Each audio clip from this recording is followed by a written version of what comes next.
I guess the last thing I speak to is just, again, everything that we do from a developmental standpoint leading up to our national team is very systematic in how we approach things. We do a lot of fundamentals and a lot of developmental work with our young kids because, again, when we get to our national team, we have very little time to work with them. So most of the players that you see on our national team have played with us since they were junior developmental or junior level. The continuity within our program has been outstanding, and I think it's a big contributor as to why we have been so successful with our national team. National team, we typically have a pool of about 24 athletes. They stay in our pool for the entire 4 years for the most part. Every once in a while, one will drop out or one will be added. Last year we had a couple of people that were added late because they had such great seasons. But typically, again, we train for 4 years with 24 athletes. Our national team coaching staff typically stays the same during those 4 years, and they work with all 24 athletes during the 4-year quad. So coming up for the next quad, we will change selection committees and change our coaches more than likely. Who knows? Maybe not. We'll see. We'll know in the next few months. And then we'll come up with a new pool of players, and then we choose from that pool of players who will play in the World Championships and then, hopefully in the Olympics as well. So a lot of the things that I'm going to show you today are things that our national team does. Again, some of our strengths, going back to where I was before the microphone, is our speed, being able to get up and down the floor very quickly. Our ball movement, I think, is very, very good, especially at our national team. I think you saw in the Olympics this year how good that team, how well they move the ball. Within the half court, there would be 4, 5, 6 passes and a layup. Sometimes it was very beautiful to watch. So a lot of it's the ball movement piece of it, the speed, and then I just think our overall transition has been a huge contributing factor to our success on all of our levels. So those are some of the things I'll speak to offensively today. If you guys do have any questions, feel free to interrupt me. I'm okay with that. So if you guys everyone will grab a basketball, we'll just start. This is a very simple drill that Gino R.E.M., our head national team coach, starts with every single practice.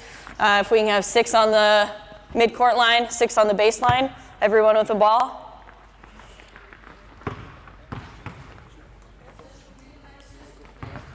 Six here, 5 there.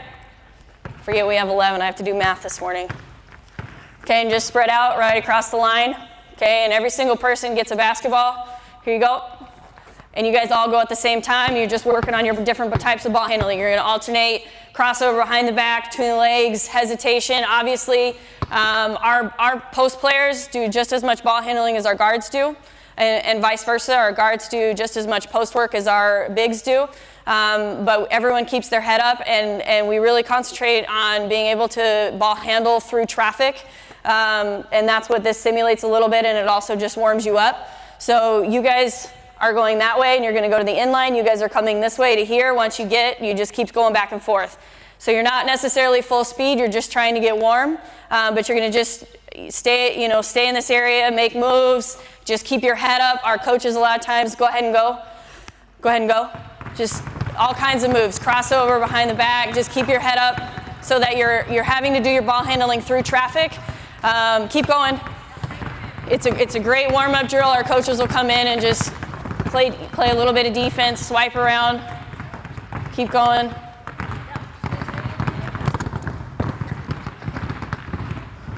So many times in a game you find yourself very, very congested, especially in the lane.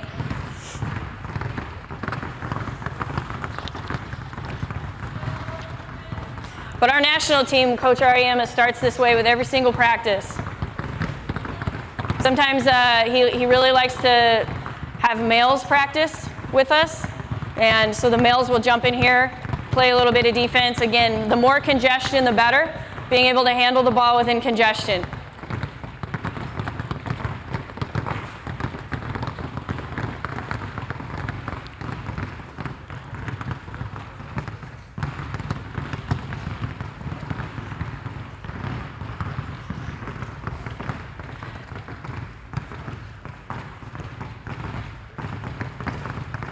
And he'll do this sometimes for 4, 5, 6 minutes. Again, it seems very, very simple, but it is something that we start with every single day. And it really does help us. I mean, you see, I think The imagination of the game comes out. A lot of times you'll see Diana Taurasi, Sue Bird, some of those guys doing 3-4 combination moves in a row. And you see these things in the game because, again, congestion happens really quickly in a game. Then from here, let's go 3 lines right about here, facing that direction. 3 lines, 3 lines, facing that direction. Do I speak fast? Yes? Okay, so we'll just have balls in the middle. You guys can throw your balls out. Throw your balls out. And again, we work on transition so much with what we do. And then also really filling our lanes and really sprinting. We don't necessarily do drills for 20 minutes. We'll do drills for a short amount of time and really sprinting through it. So just as a simple warm, you guys feel pretty warm? Somewhat? Okay, so you're gonna leak out and it's gonna be 1, 2, and you guys are shooting the layup. Okay, so it's just a quick pass out. You should be running, outlet across the other side. You should be finishing, and there should be no dribble. Okay? So you're gonna leak out, and this person has really got to sprint. Sprint, pass, catch, and finish. Okay? Make sure we switch lines, all of those things.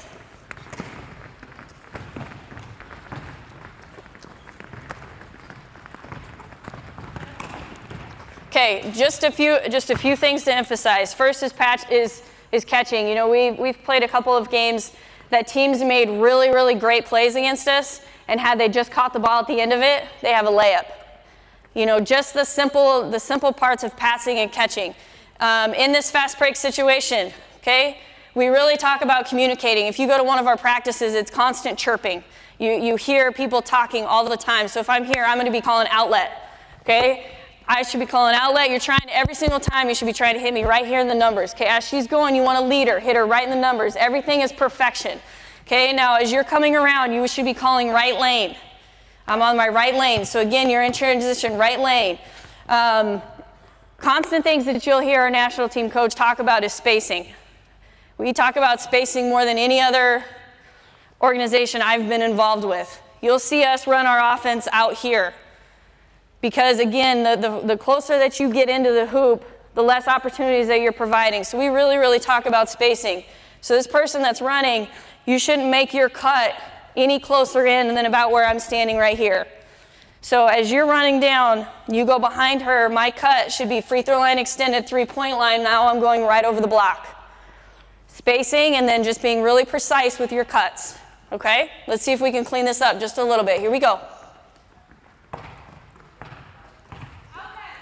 Constant chirping. Good. Finish. Better.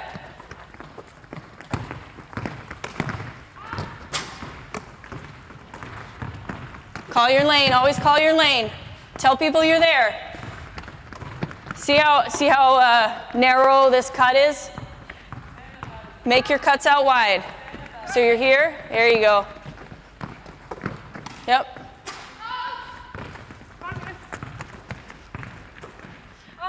Again, we start this way with our national team every single practice. Most of our junior teams do this as well. Seems very, very elementary, but again, the transition is so important for us.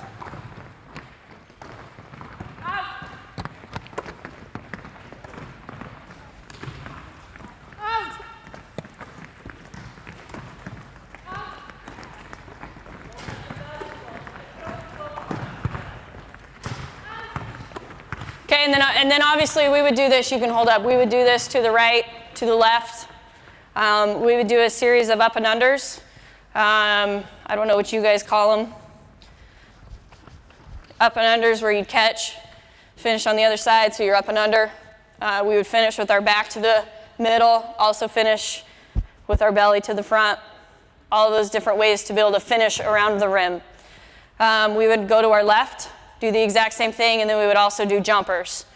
So jump shots, you can also do threes out of this as well. The other thing that we really like to do on our national team is if you make this outlet, make your outlet, you would come, pass. Okay, she's gonna shoot a jumper, so you're gonna stop and shoot a jump shot. Okay, now who was the one that was there? You would come and you would box this person out. Okay, so as you're running in, you make the pass. You made the pass to her, correct? Yeah. Okay, so now you're going to box her out. So as she's coming in, you're going to make contact, box out, you take your shot. Okay, and she has to then finish the play. So you would finish the play out, go rebound. If you get the ball, you would play. Okay, so walk through that again. So the middle line is the shooter always. So they're going to shoot a jumper. She's going to make the pass. Now she has to find her and box out on the backside. Yep. So now if she makes it or she gets the rebound, the drill's over. If the offensive person gets the rebound, then you would play from there. Okay, and we find so many times we get back in transition defensively. So as much as we do offensively in transition, defensively, most of the time, the person that's missed is this backside drop. That's who people don't pick up defensively. So we'll play the ball, but we forget the backside, and most of the time the shot goes off into the backside. So that's what this emulates. Does that make sense? Okay, so go through that a couple times.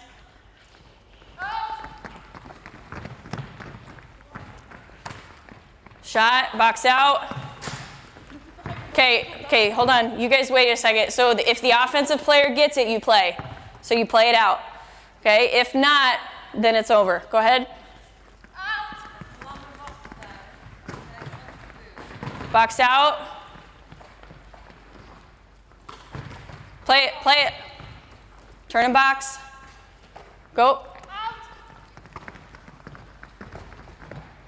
Good, box out. Good, go.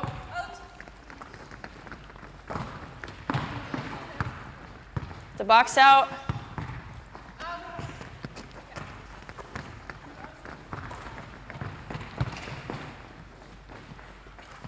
Good, okay, a couple of things that we would emphasize. Again, as you start doing the drills, passes tend to get a little more sloppy, right? So again, you want to hit people in the numbers, always catching, always triple threat, all of those things. But the more that you go, we start creeping in. You would hear the word spacing in our practice a million times. The spacing element is so important. Two people shouldn't be able to defend you on the court at the same time. So again, you should be making your cut here, and then we would be catching here and taking our shot. The other thing is this person that's going to box out, a lot of times, especially in our developmental programs, our kids will come here and they'll box out right here, which in all honesty does no good because you haven't created the space to then get the rebound. So if you are that person boxing out, or it's, if you're playing defense and I'm the person that's supposed to be dropping to help, I should be making contact and boxing out here. So now that I have space to go get the rebound. But so many times, especially in our developmental program, our kids will try to box out here, and sometimes we can out-jump people, but as they get older, they can't do that anymore. So now this bad habit has created an issue on the backside. So again, you guys want to try to make your contact out here.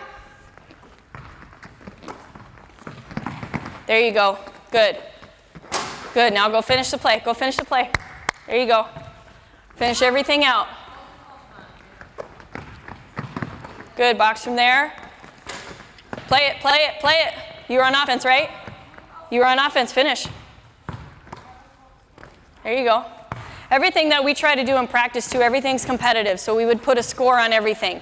And we play out every single drill because you'll never go through a game and not play it out. So we would, again, make this a competitive drill, and we would play out everything. So a lot of times if you should have gotten the rebound, you were on defense, and it didn't happen, it'd be a down and a back. You would run them or whatever the case may be.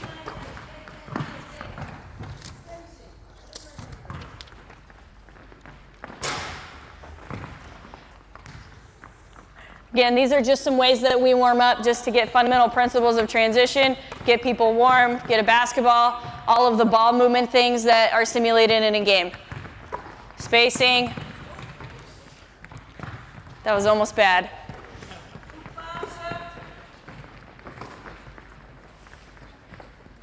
Okay, hold up. Okay, this is another drill that we like to do. Again, you can do all this right and left.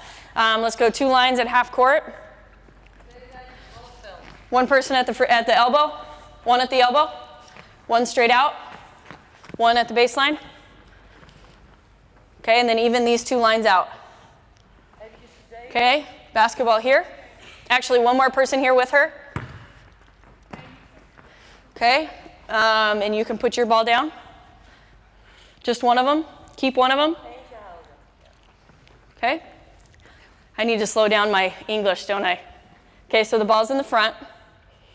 Again, this is, a lot of times, once you start attacking offensively, you know, you're going to have, potentially, you're going to have 3 or 4 passes that are in a little bit tight. So this sort of simulates that.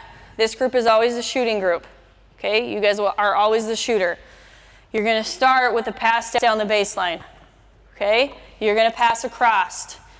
Okay, you're going to beeline it right down the middle, and you're going to shoot a layup right down the middle. So you're going to go right here, and you're going to be the one shooting a layup. You're going to receive it from here. Okay, after you make the pass, okay, you should have been gone. You're going to run over the top. So this helps us, train us to be offensive rebounders. Because that, again, that's one of our, a lot of times that's one of our strengths is people forget to box out. So this helps get people in a habit to become an offensive rebounder, especially our wings. Some of our best rebounders, if you watch us play in this U17 tournament, we have number 6. She's about 5'5", and she's our best rebounder. She's our leading rebounder. And most of the time, it's her running from the wing in to be able to get this rebound. So this person that's out here, remember, is the rebounder. So you're coming over the top, and you're going to beeline right down the middle to get the rebound. Okay, you're going to pass. As soon as you pass, you push straight out. Okay, and the shooter always comes back to the elbow. So after she shoots, she comes back to the elbow. Now from here, it's like a regular layup drill. So you'd outlet, pass, pass to start over. So as that first ball goes, this second one would start. Does that make sense? I didn't start you, but that's how it would go. So again, that's the shooter. That's the rebounder. And really work on spacing here. So you should be almost out of bounds. Okay? You should always be on the elbow. We're very specific with where we are in our drills and in our offense. So it's a pass, pass. You're coming over the top. You're pushing out.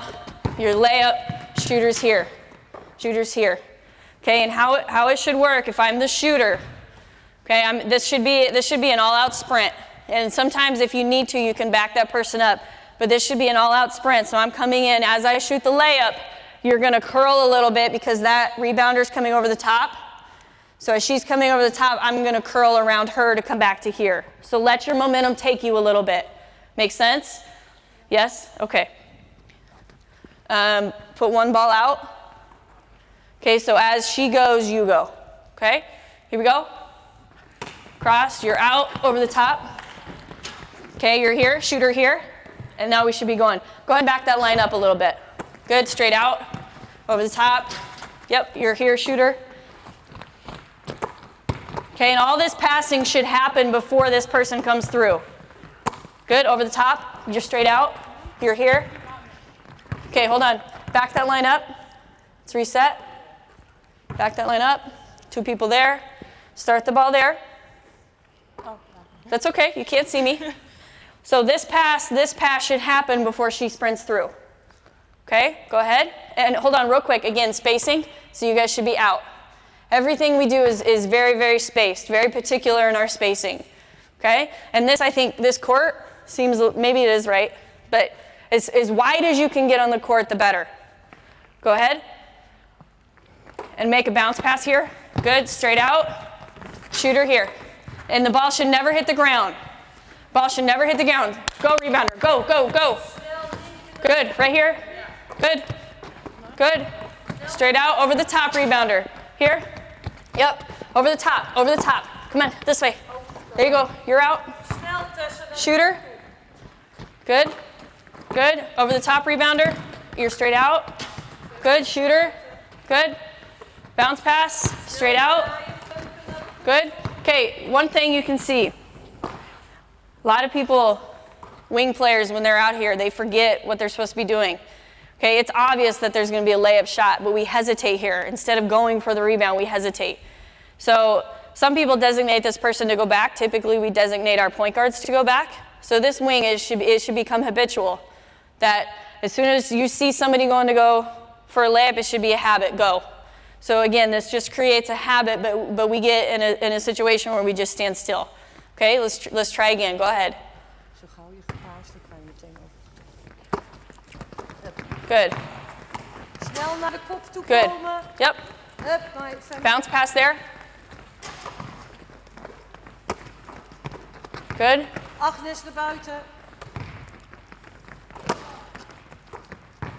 Spacing. Spacing. Hup, over de top gaan. Good, right here. Good. And once this drill gets going, just the ball movement is amazing to watch. Snel, over de top nu. Snel naar Good. buiten. Spacing. Spacing as wide as you can. Good. Over de top heen. Ja. Snel naar de kop toe, Tessa. Goed zo, Vivienne. Hup, hard in de rebound. Good. Go ahead and hold up. Good. And you can do layups, jumpers, right, left. You can do all sorts of things out of this drill. You can do threes. You could fake cuts and have the shooter come over the top. There's lots of different things. You can be very creative with this type of drill. But a lot of times what this also simulates is if I'm this high post person, if the ball goes, we run a lot of, offensively, we run typically a lot of triangle type philosophical offenses. And so if I'm here and I'm this high post and I catch the ball, this is my backdoor cut. You know, so this simulates a lot of things that we do offensively. And then you can also do different things too, where you fake the cut. With the pass, you fake it, now this person drives middle. You can be very creative with it. We do a lot of handoff things too. So instead of coming for a layup, she would then come for a handoff. I would hand off and you'd do the exact same thing with the drill. So again, this emulates a lot of things that we do. And then it also gets people in the habit, again, spacing. So you guys should be deep. Get in the habit of our outlet, boom, boom, and we're gone. You know, we want to try to be at the rim in 2-3 passes. So this just gets people in the habit to get the ball and make these long passes. You'll see our U17 team sometimes, and it's not always good. We throw the ball out of bounds a little bit, especially at this young age group, but you'll see 2 passes and we'll be at the rim. So again, it just emulates from different type of drills that we do in this regard. Does that all make any questions on anything so far? Has anyone ever seen that before? Yeah? Good.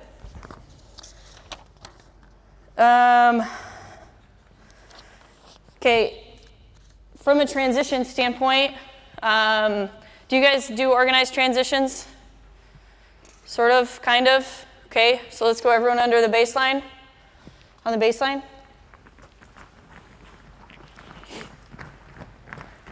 Let's go black team out.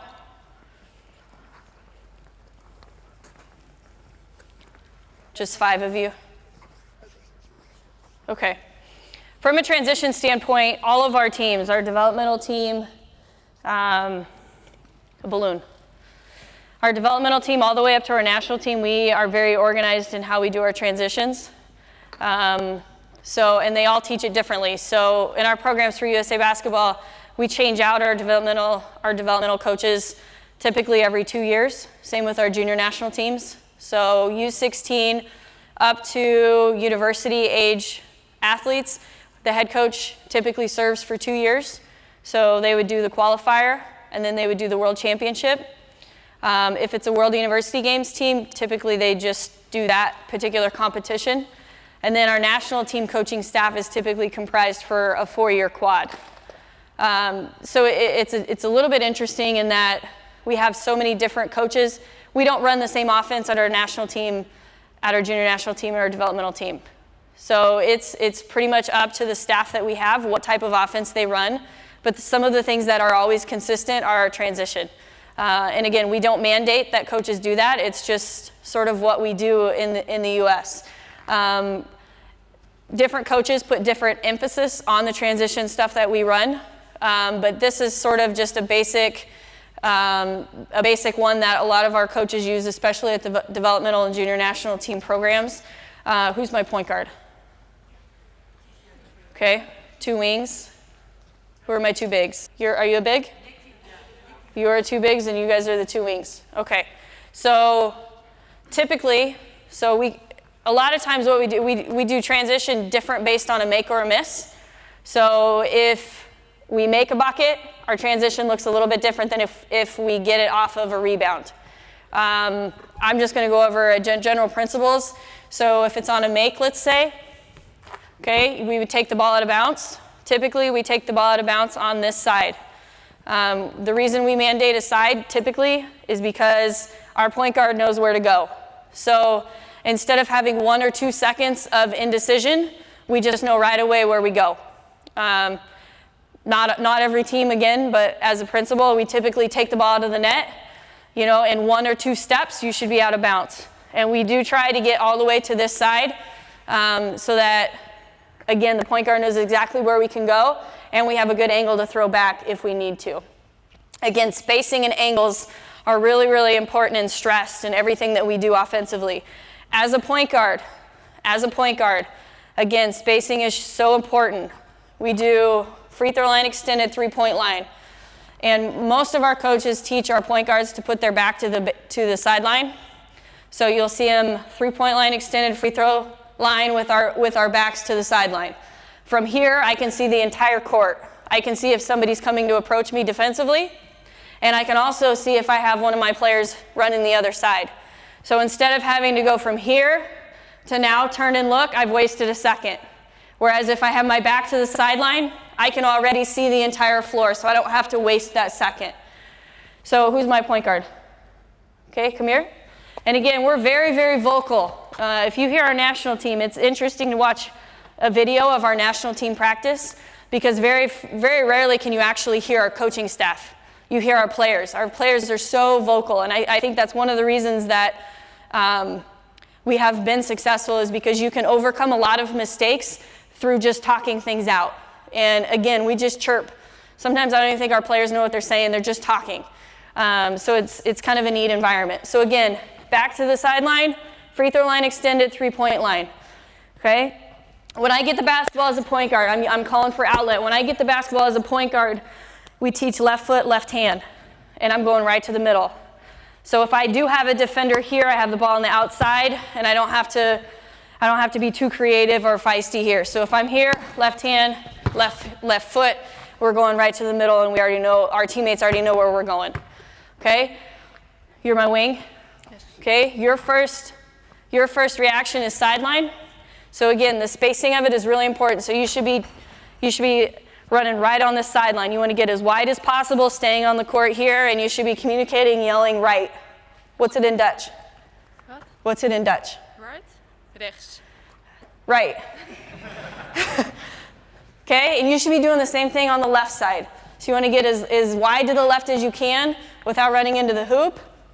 Okay, and both of you guys should just be beelining. Again, if you're going to make a cut, where should your cut be made? If you're going to make a cut to the hoop, where should it be made? Free throw line extended, 3-point line, if not wider. Okay, and on this side, you would be cutting with your right foot. On that side, you'd be cutting with your left foot. Make sense? And you would make your cut free throw line extended. So many times, especially at this young level, I've seen this with our own team in this tournament, is we make our cut here, and now I have no angle for a layup to be able to use the backboard. Okay, so again, free throw line extended, you're going right over the block for a layup. Rebounder, you're there, okay? This big, that doesn't rebound, okay? You're going to come right to the middle of the floor, okay? And this is what we call our rim runner, and that's because you're going to run right to the rim. Okay, you see a lot of teams that run to blocks. There's value to that, absolutely. We like to run and we like to teach to run right to the rim, right here. So our bigs are, again, it's called a rim runner. We run them right here. A lot of times you'll see, probably not in the first quarter, maybe not even in the second quarter, but a lot of times you'll see her be able to get hit on the run in the third and fourth quarter. So we'll make the pass down the sideline, right into the big, or it can come from the point guard over. But one of the best things sometimes is to be able to hit that wing and this rim runner just to be sitting right here, because this is really, really difficult to defend in transition. It's in, again, we're scoring in 2 or 3 passes, okay? Your first step would be into the middle, okay? You're trying to look for your wings or your rim runner. This can be a difficult pass to your rim runner, so most of the time it's a wing and in, typically.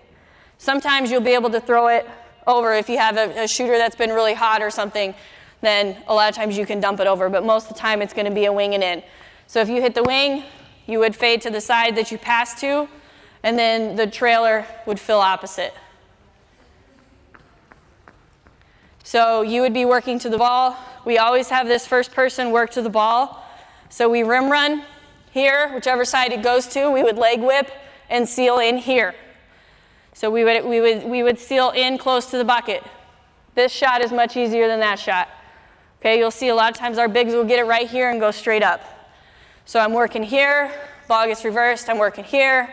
Obviously, if you get close to 3 seconds, you got to step out. But your initial rim, we run right to the rim. Okay, so again, this is called 5 trips because you are taking 5 trips and each person shoots once. So the first 2 times are wings, and it should be as quick as outlet, pass. You would pass from here. Okay, so you'd pass ahead to that guard. She would shoot a layup. Then it should be take it out, outlet, pass across, left hand layup. So you're shooting within 2 passes. So if you need to take 1 dribble, you can, but you get your outlet, left foot, left dribble. Now I make my pass, shoots the layup. Now you gotta hurry up and get over there. Now you get your outlet, left foot, left hand. Now you're passing cross court. You're shooting a layup. Okay? Now I have my outlet, left hand, left foot, going to either wing, and now you're going into your rim runner. All right, rim runner, take it out, outlet, left foot, left hand, hit a wing, rim runner, same thing. Okay, so again, you're just training yourself. So instead of taking 6 dribbles to get into your transition, you're in it within 1. Okay, here we go. Talk to each other, run wide, here you go, layup. Good, that's 1 trip. Take 1 dribble, throw it up there. Other side. Shoot your layup. Take it out.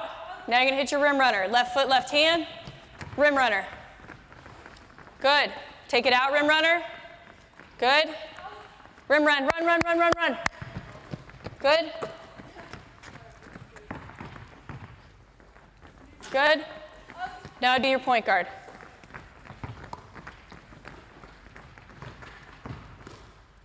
Good. And you can do all kinds of things with this as a coach. So you can deny your guard. So make your guard get out here. If you're denied, now from here I have to cut. Okay, some people like to leave the rim runner as a safety. So you could make that decision on your own. Personally, I think that any guard should be able to get open. If you really want to get open, you'll get open. So even if somebody's defending me, I should still get open. That's just my personal philosophy. But again, you can leave a rim runner here if you want. I'd rather my post player score on the other end and have my guard get open. But you can put defense here. We like to get the Gilman pads, and as the rim runner comes, make them work hard in here. You know, really hit your post player, make them work across. There's all kinds of different things that you can do with this. But first of all, it's conditioning. The athletes are conditioning and they don't know they're conditioning. I don't necessarily always like to put an athlete on the court and make them run. I like to make them run with the ball in their hands. So this is a drill that I love to do because it's conditioning. They're going 5 trips and they're going really hard. You can time it. So I also make them do it to perfection. So, you know, ball goes through the rim, it should never hit the ground. When the ball goes through the rim, you should have your rim runner up and grabbing it with 2 hands. They should be out of bounds within 2 steps. You know, from here, again, there should be no bounce.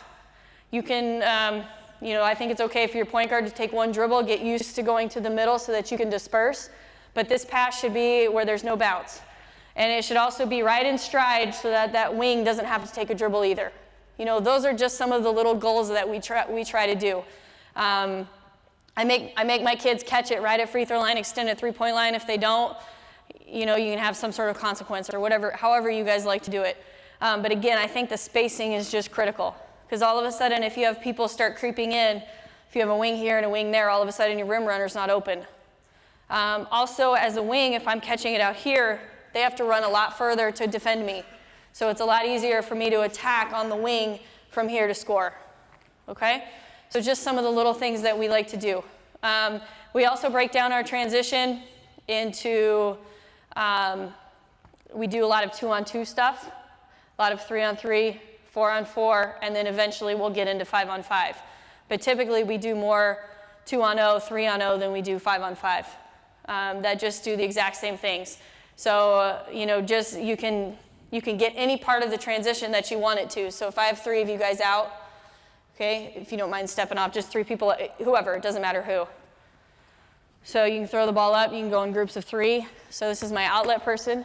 Okay, we catch the outlet, we should turn away from our defender here, keeping the ball high. Okay, free throw line extended. Okay, and then you can have this person run. You could have her run, you can have her be the rim runner. You can have her run right, run left. You can do the transition. So if say you're the wing, you run the right. You can do a whole series of things. Turn to the inside.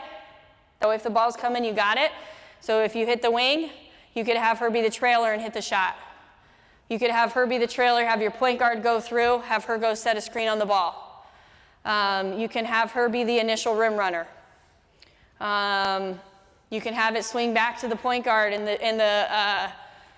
the trailer come and set a screen on the ball for the point guard. There's all those different things. You can be very, very creative out of your transition depending on who you're playing and the personnel that you have. So, but again, it gives you spacing and it gives you options as to what you can run from a transition standpoint. But I think more than anything that we really try to work on is the ball movement and the spacing. And then from there, just the speed and getting your athletes to actually commit to running. Does that make sense? Questions on any of the transition? Nothing there? Okay. Another drill we like to do is called 4:15. It's called 4:15 because that's the duration. It's 4 minutes and 15 seconds. So if you do 3 lines underneath, 3 lines, everybody? Everybody? You guys have probably seen variations of this drill. 2 people down, each with the basketball. 2 people, each with the ball. And you guys can see habits just in how we line up. See how narrow we are? Just in how you line up, those are habits, and we have them with our developmental team too. It's a constant battle. Spacing. Okay, so 1 ball in the middle, second person with that one. You guys are on the baseline, wide. Second person, hold that one. And a lot of people do these types of drills. You can do it whatever caters best to your team. A lot of people like to do like a 3-man weave up. A lot of people like to do a side, center, side. Okay, how we like to do it again is the emphasis of the transition piece of it. So you guys are going to outlet to either side, and you'll figure this out as we go. But for right now, we'll designate you. So you're going to be the outlet, and you're going to be a streaking outlet. Okay? So it's going to be a pass. You are going to follow. And this person, this line, whoever is not outletted to is going to beeline. I mean, it is an all-out sprint. It is an all-out sprint, and you should be wide here, running along the sideline. And we're going to make the pass from here to score. Okay? So this person is going to shoot a layup. So again, it's 2 passes. 1, 2, layup. Okay, so this one's shooting the layup. Okay, person that shoots the layup gets their own ball and is coming back with you 2. Okay, so you were in the middle. Yes? You passed, you follow, you're going to get a jumper here. You pass across, you follow, you're going to get a jumper here. Okay, now you 2 leak and we're going back the other way. Again, 2 passes for a layup. So it's a pass and then a long layup. All right? So a little trick to it. Okay? Stop where you are. So you would be going. Okay, stop where you are. Who out of you 2 should be running? Stop where you are. Who out of you 2 should run? After you pass, who should run to shoot the layup? You, because you're getting rid of the ball first. Okay, so these are your 2 people you're passing to. So you pass. You should run because you're going to have more time. Because she's ahead. So you would run and you would be the outlet. So then you would fill in, pass, and you would be the outlet. Does that make sense? So the idea of the drill is you have 4 minutes and 15 seconds. Every bucket counts as 1 point, and you try to get to 100. Try to get to 100. So my point in the efficiency part of it is every second counts. With my high school team in the last 4 years, I've had 2 practices where they've gotten to 100. They typically get around the 90s. But when you're talking possessions, even in a game, when one possession counts, you have to be very efficient. So that's why I'm saying the first person that passes should be the one running. So we don't designate who is the outlet. So you guys should be talking to each other as to who is the runner and who is the outlet. So again, we chirp a lot in practice. We talk a ton. And it's the communication that works us our way through some of the toughest situations. But you should be, so you're the first passer, you should be yelling, I'm the runner, or the equivalent in Dutch. Okay? And the other person should be saying, I'm the outlet. The other piece of that is if you are the outlet, it is very congested on the wings. So you can get your outlet pass here. Now it's a clear pass here. So what you've just accomplished is right foot, right hand. But you've accomplished it with a pass as opposed to a dribble. So now I have my outlet here, I turn, I go. Now I would be the first person, so you would be the runner and you would be the outlet. Okay? So let's go for 2 minutes and 15 and see what you guys can do. Okay? Does it make sense to you guys? Okay? Here we go. Throw the ball ahead. So that'd be 1. Outlet, and you'd have layups on the right, layups on the left. That's 2.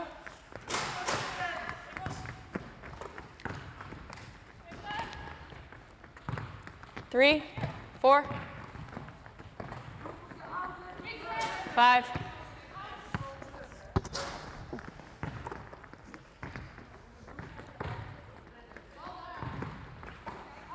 6.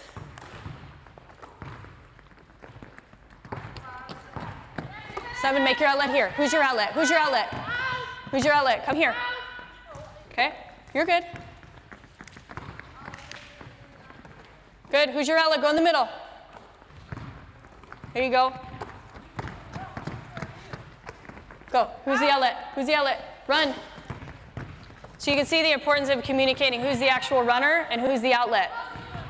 We're very fortunate with our programs that a lot of times we don't actually have to have the point guard bring it up. We'll have our 2, our 3, sometimes even our 4 catch the ball on the outlet. So if that's the case, then you can have other people running. But if you have, again, just that moment of indecision, waste 1, 2 seconds. You know, and the defense is able to catch up in that instance.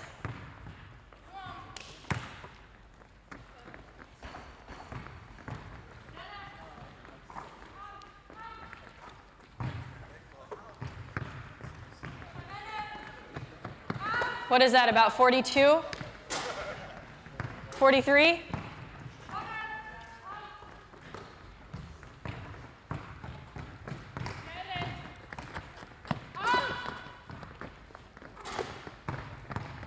So you can watch as this goes, how the angles are lost, how narrow we get.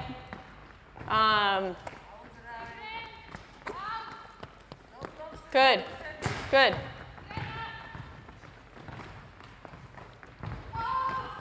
But again, we make all of our drills very competitive with goals. So in 415, we're trying to get 100. I think the most I've ever seen a team do is about 135. And that was on the national team level. But there has been days where a national team has actually not gotten to 100 before. So again, goals I think are a really good thing. It makes you become efficient. It makes the players become creative and figure the drills out for themselves as well.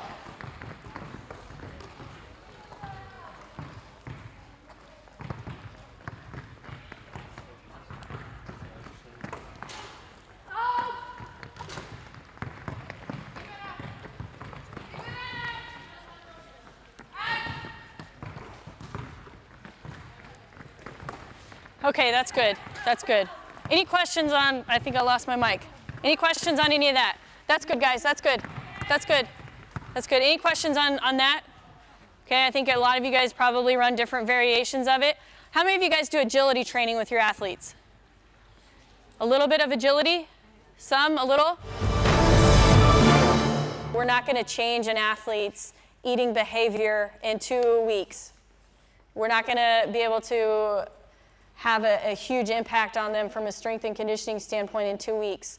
But our athletes do go through strength and conditioning and stuff, but most of the time it's through the high schools or through their club teams, or some of our athletes actually have their own trainers.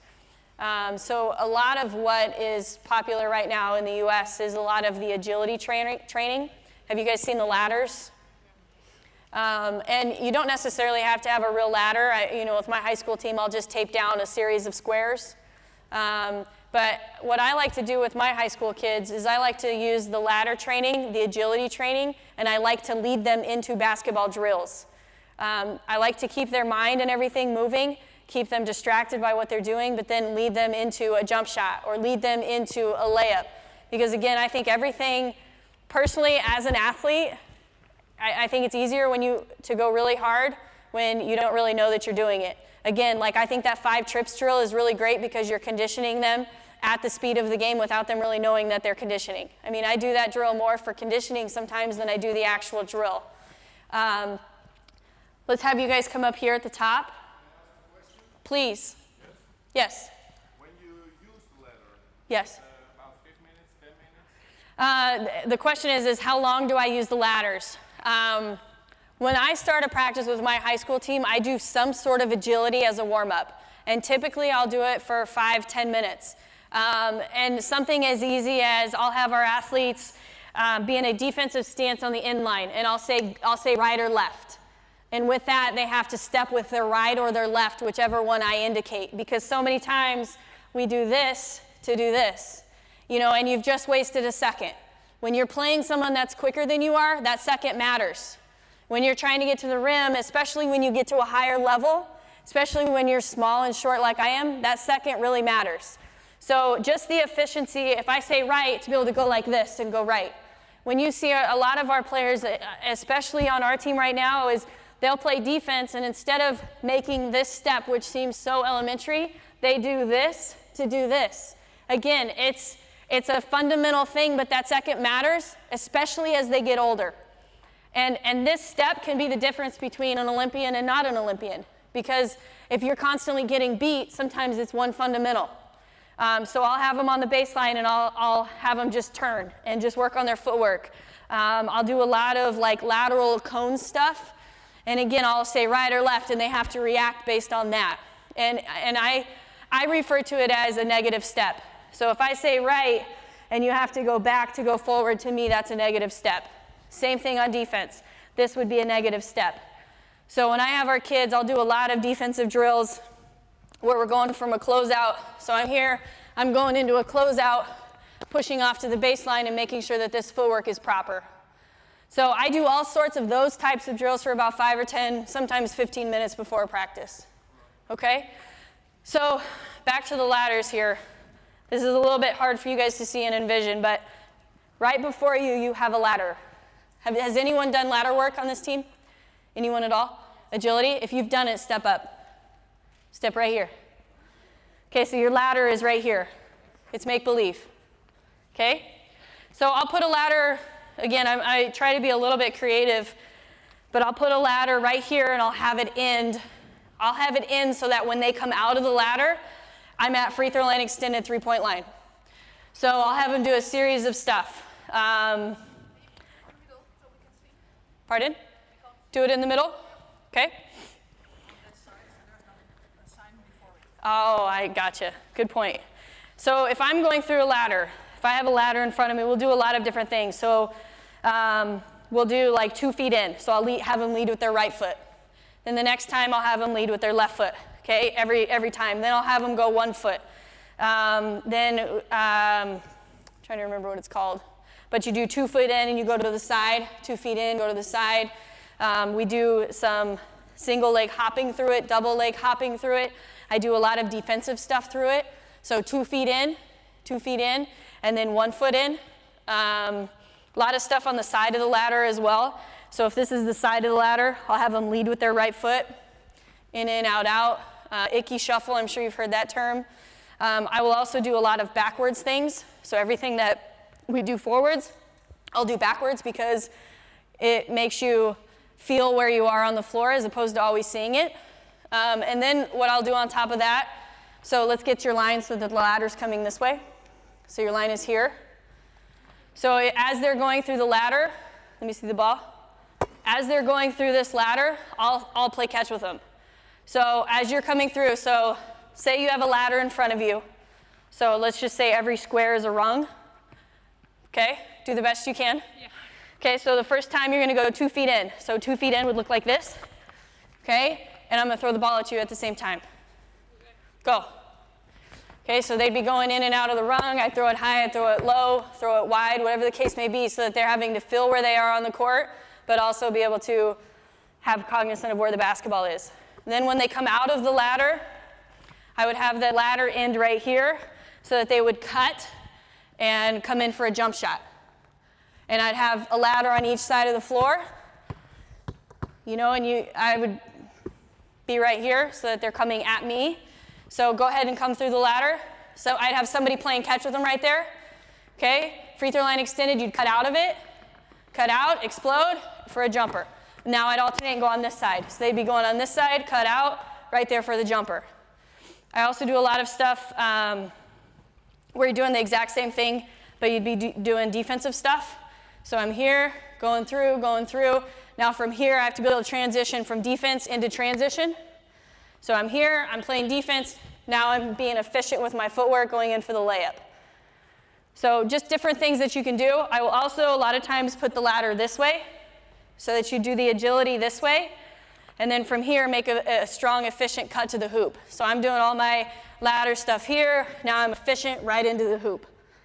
Because I find that a lot of our athletes, especially our developmental level, they're not very efficient with their cuts.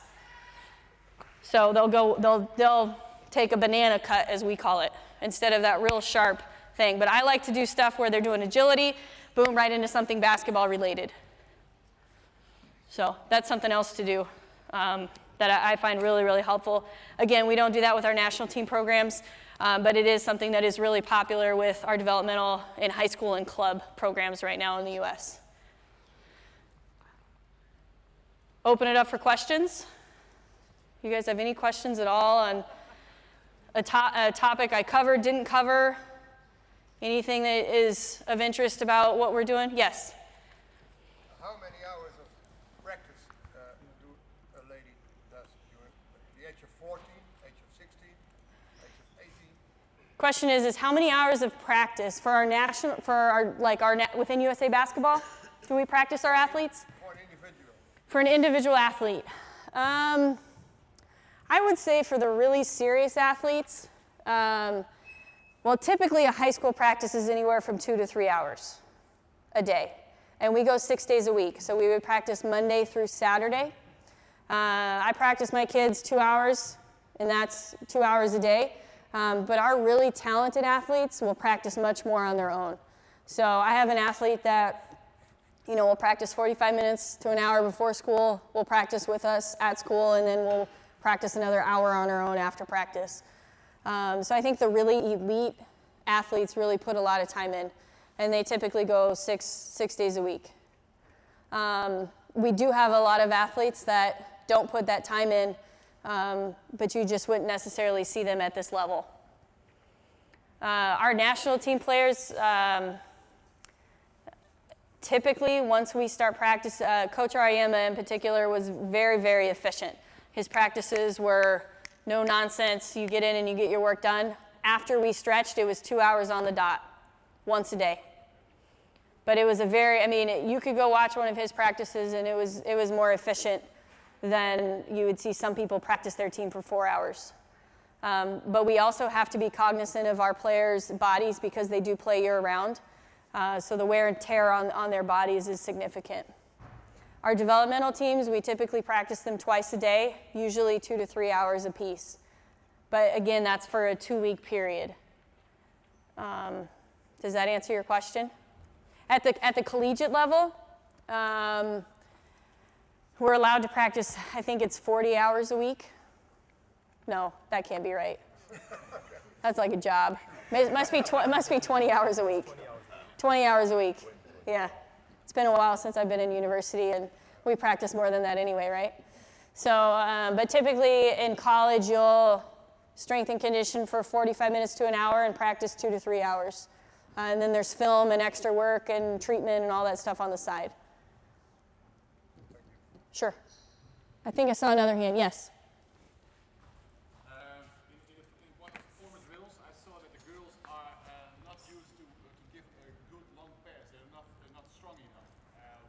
do at this age, 13, 14 years old, to get them at a better strength? I think one thing is pushing them to make that pass, because I think a lot of it is they're not used to it. I do think some of it can be strength and conditioning related, although I'm not convinced that you necessarily have to do that at this age. I think one of the main pieces is learning the angles of it, because if you catch the ball like on that last drill, if you catch the ball in the middle of the court, you're already 4 steps ahead of where you were if you catch it on the side of the floor. So I think some of it is learning the efficiency and the angles of the game. I think the angles of the game are fascinating, and I think are really, really important to really successful teams are the angles of the game. I personally, with my high school team, I don't put them necessarily in a weight room, but I do a lot of things body weight related. So, you know, push-ups. We do a lot of like manual resistance things. So I will, or I'll have players manually resist and do those types of training. Some of it is time related. And some of it is they're still developing. But most kids now are in the weight room weightlifting by high school. I don't know if that's necessarily needed, but a lot of our players are doing that now. But I also think sometimes how we train is sort of strength and conditioning based as well, because we do so much out of a defensive stance and explosion, and like we do a ton of just explosive rebounding drills. I really like, have you guys ever heard of a chicken ball? I don't know if that's the actual term of it, but it's a little ball, it's rubber, but it's knobby, has knobs all over it. And I really like to use it, and I use it in several different ways. I'll have our players in a defensive stance, and I'll throw it, and I'll make them explode up and grab with 2 hands. Because I find sometimes that our hands aren't great, and I think it really helps develop that eye-hand coordination and really going and exploding after it. I also will do a lot of drills where our players I'll have them box out in different ways, and I'll throw the ball off of the backboard, and they don't know where the ball will go because it's knobby. So it could go in any direction, and they have to actually go attack it and get it, because I find with rebounding, for whatever reason, especially on the female side, we don't attack the ball to go get a rebound. We wait for the ball to come to us. So I really like using those chicken balls to really explode and get it, but I think more than anything, that movement is really helpful in training our kids' strength and conditioning from that standpoint, because I think, especially on the female side, the strength of your legs are so important, especially with all the different ACL injuries and all the knee injuries that are going on. So we do a lot of that type of thing. I don't know if that helps, but I just think sometimes too is, I started out at a new high school last year, and our kids didn't think they could make that pass. But after we did it for 2 months, they can make the pass. And are they that much stronger? No, they're not. It's just the act of doing it and feeling it and believing that you can actually do it too. Yes?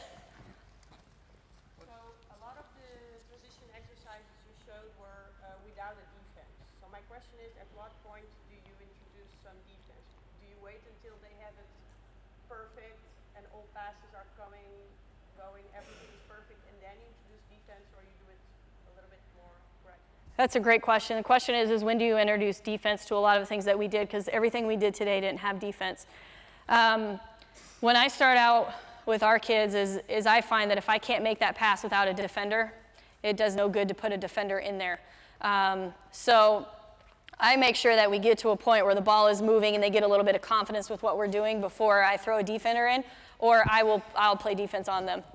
So a lot of times I'll start out with my group and I'll put the defense away from the basketball. So I'll put the defense on the rim runner so that the kids get the confidence to get the pass up, to then put it into the rim runner, and then I'll defend the rim runner. Those types of things. But typically, the structure of one of my practices, I start working on defense after we've done a lot of the offensive stuff that you saw today. That's a great question. I think every team is different too, and I think that's always the challenge of being a coach and a teacher. I guess I would also say that the majority of our practices actually are defense, because I think that's one of our strengths in the U.S. is being able to play defense, especially at the high school level. You can win a lot of games just playing defense. So, you know, with my high school group, we do a ton of defensive instruction as well. Any other questions? Well, thank you for your attention. I hope that you were able to get something out of this. I really appreciate the opportunity to be here and speak to you guys. I think it's a great thing to have coaches in a room and be able to pick brains. So if you do have any questions, I'll stick around for a while. Again, thank you for being here. Best wishes to all of your programs. And if you do have an opportunity, there's amazing talent out here at the U17 World Championship. So check it out, especially the Netherlands group has been very, very impressive. So anyway, thank you again. Have a great time.